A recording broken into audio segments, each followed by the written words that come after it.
Magandang araw sa inyong lahat. Ang kwento na ito ay tungkol sa batang babae na nagngangalang Isabel. Sa isang liblib na baryo, may isang batang babae na nagngangalang Isabel. Siya ay masayahin. Ngunit isang araw, siya ay misteryosong nawala. Matapos ang 3 araw, natagpuan siyang walang buhay sa gilid ng ilog. Maputla, malamig at may bakas ng takot sa kanyang mukha. Walang nakakaalam kung paano siya namatay.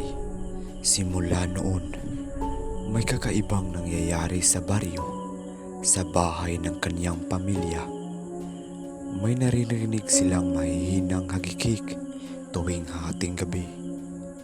Ang kanyang ina ay madalas nakikita ang maliit na anino sa sulok ng kanyang silid.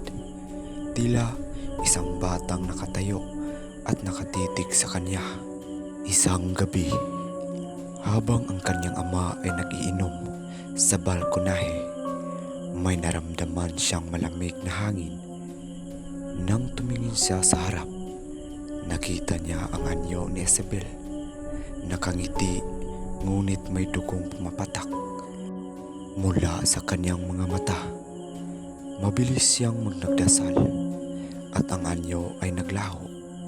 Mula noon, natakot ang buong pamilya. Ang kanyang bunsong kapatid ay palaging nagigising sa kalagitnaan ng gabi dahil may kumakalabit sa kanya.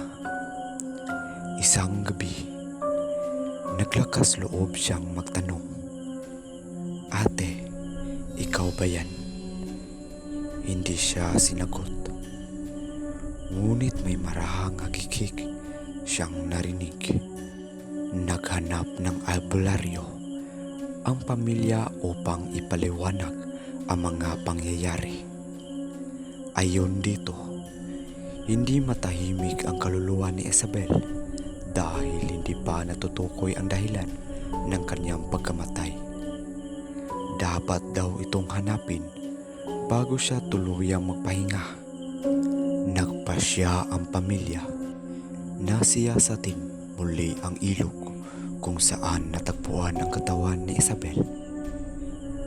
Isang matandang lalaki ang lumapit sa kanila at sinabing nakita niya si Isabel noong huling araw niya. May kausap siyang isang lalaking hindi taga-baryo. Sa kanilang paghahanap, natuklasan nilang may palatandaan ng pakikibaka sa lugar kung saan natagpuan ang katawan ni Isabel.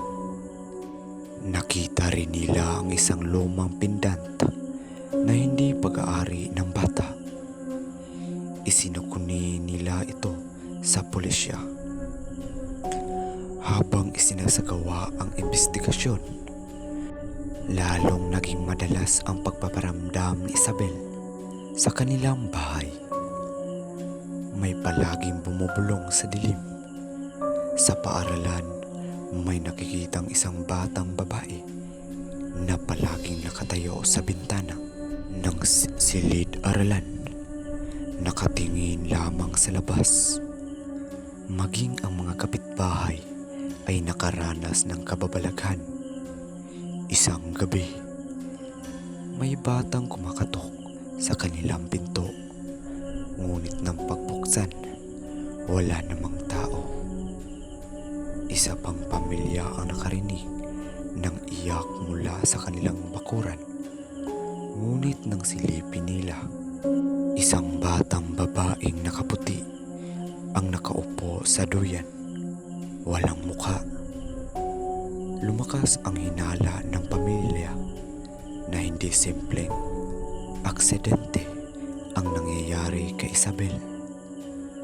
Sa tulong ng pulisya, natuklasan nila ang isang lalaking matagal nang may masamang reputasyon sa baryo. Nang ipakita ang pendant sa kanya, bigla siyang namutla at hindi makasagot. Sa gabing iyon, Muling nagpakita si Isabel sa panaginip ng kanyang ina. Nakita niya si Isabel na umiiyak. Hawak ang kanyang maliit na kamay. Tila may gustong sabihin. "Mama, alam mo na."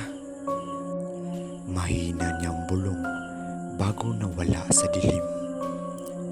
Kinabukasan, lumabas ang resulta ng investigasyon. Ang lalaking pinaghihinalaan ay umamin sa kanyang krimen. Siya ang pumatay kay Isabel at itinapon ito sa ilog upang magmukhang aksidente. Ikinulong siya, ngunit ang baryo ay hindi pa rin matahimik. Sa unang gabi, matapos mahuli ang saralin, may nakarinig ng isang masayang hagikik sa hangin. Sa bahay ni Isabel, hindi na nila naramdaman ang presensya ng bata. Ang kanyang ina sa huling pagkakataon ay muling napapanaginipan siya, ngunit ngayon masaya na siya, naglalaro sa isang maliwanag na lugar. Mula noon, hindi na muling nagparamdam si Isabel. Ang kanyang pamilya ay nakahanap na rin ng katahimikan. Ngunit ang baryo ay hindi nakalimot. Sa tuwing may narinig silang hagikik sa hangin, naalala nila ang batang si Isabel, ang musmos na naging anino ng kanilang bangungot. Diyan lang po nagtatapos ang aking kwento. Sana nagustuhan nyo ang kwento na ito kahit hindi ito mahaba. At nagpapasalamat ako sa inyo dahil tinapos mo ang kwento na ito.